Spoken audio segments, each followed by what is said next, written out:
Welcome to The Explainer. Today is February 18th, 2026, and we are digging into a really interesting take on the memory chip market. You've probably seen it. After a massive run-up, some key semiconductor stocks have just hit a wall, and a lot of people are getting pretty nervous. So we're going to break down the argument that says, hey, hold on, this isn't a bust at all. It might just be the quiet before the next big surge. All right, before we get started, we gotta do the usual housekeeping. Just a quick reminder for everyone, this is all for informational purposes. It is absolutely not financial advice. Please make sure you do your own homework before making any investment moves. So let's just get right to it. The big question that I know is on everyone's mind. The stocks for the big memory players, we're talking Micron, SK Hynix, Samsung, they've all stalled out.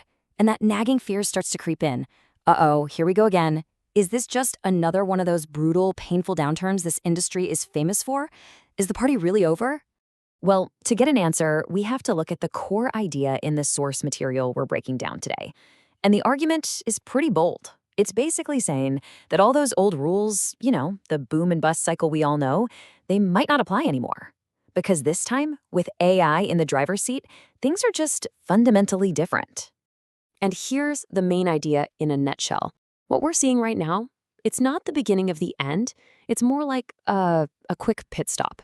The analysis we're looking at argues that what's driving everything isn't some short-term thing, like a new phone coming out. Nope, it's a massive, permanent shift in the landscape, and it is all being powered by AI. Now, what I think is really cool is how they lay this whole argument out. It's all built on this logical framework. You've got the main point right up top that this is just a pause.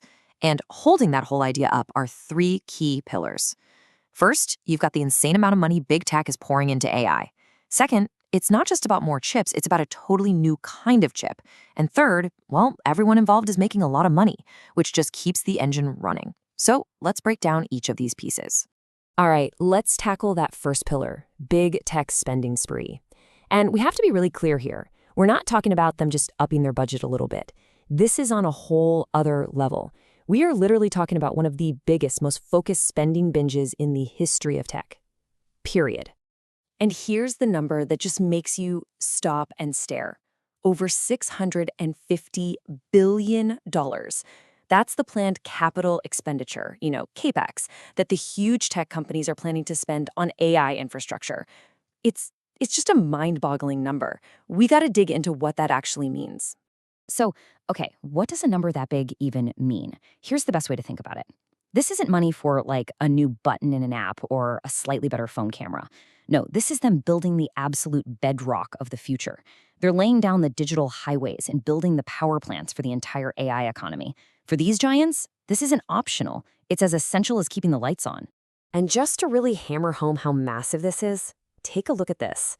The amount of cash being poured into AI right now, it just completely dwarfs what was spent in previous cycles. This isn't a small step up, it's a giant leap. We're in a completely different ballpark now, and it's all because the race for AI dominance is a winner-take-all game. So who's got this kind of money to throw around? Well, it's exactly who you think it is. We're talking about the most profitable companies in the world: Google, Amazon, Microsoft, and Meta. And here's the really crucial part. They're not borrowing this money or hoping for the best. They are just taking the fire hose of cash from their main businesses and pointing it directly at building out their AI capabilities. This means the funding is stable, it's real, and it's here for the long haul. Okay, that brings us to the second pillar of the argument, because it's not just that they need more chips. The game has changed because they need better chips. Way better. The tech itself is what's making all the difference. And it all comes down to this one key piece of tech. HBM. That stands for high bandwidth memory.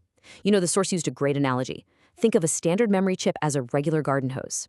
HBM, that's a firefighter's hose. It just blasts an incredible amount of data through, super fast.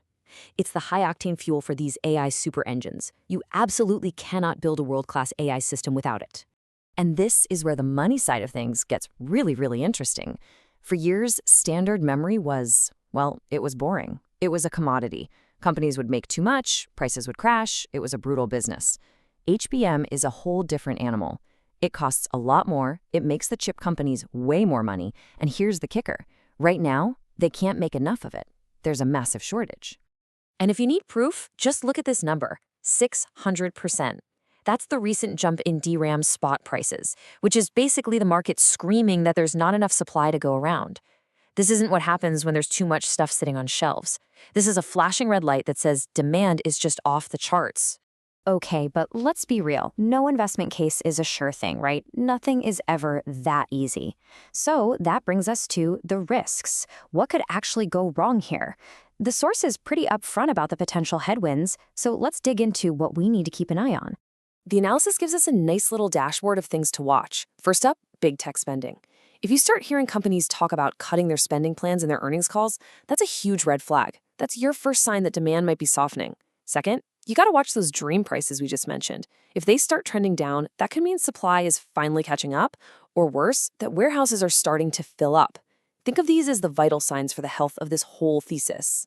And outside of those numbers, there are a couple of big external risks to think about. First is geopolitics.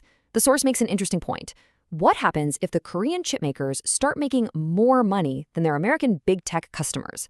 That could definitely lead to some tense conversations about trade. And the second risk is the big one that's always out there, a major economic downturn. If things get really bad, even the richest tech companies might have to hit the brakes on their spending. So you weigh all that together, the incredible demand, the new tech, but also the real risks. Where does that leave us? Well, that brings us to the final takeaway. Why, despite the risks, the long-term story here still looks pretty solid. So what's the big idea we should walk away with? Here's the bottom line. What we're seeing isn't just another cycle. It's a permanent structural change to the entire industry. The memory business isn't just about the ups and downs of PC and phone sales anymore. That's the old story. The new story is that memory chips are now a fundamental building block for the AI revolution. They are absolutely essential to the biggest tech shift happening in the world today. And that really leaves us with one last big question to chew on.